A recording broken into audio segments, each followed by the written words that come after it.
Isang magandang umaga po sa inyong lahat mga idol.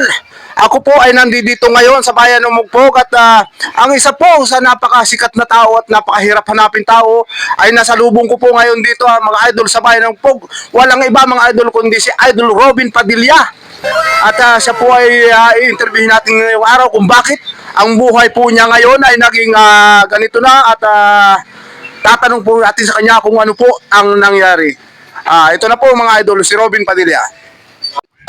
Idol Robin Padilla, pwede po ba natin malaman ang sitwasyon po ng buhay natin ngayon?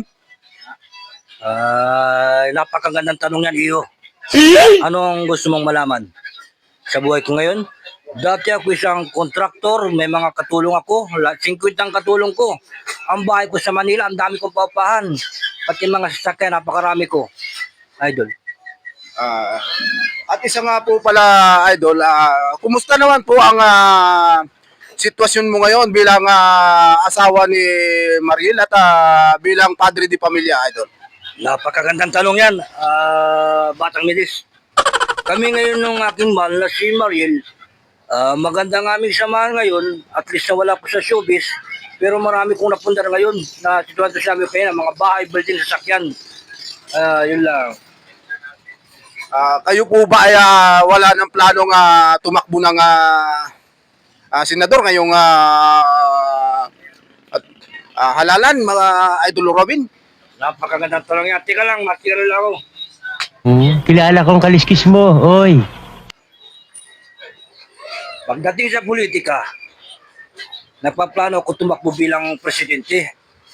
Isa ngayon, napag-isipan ko na dumito muna ako sa Marinduque.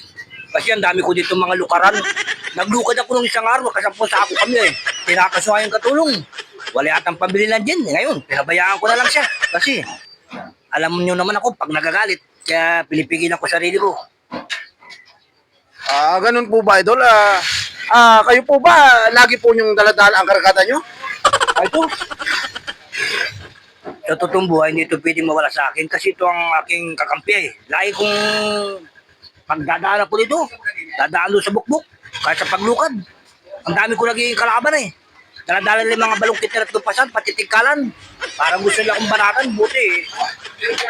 Lagi kong kasama to, hindi mawala-wala ito sa aking buhay.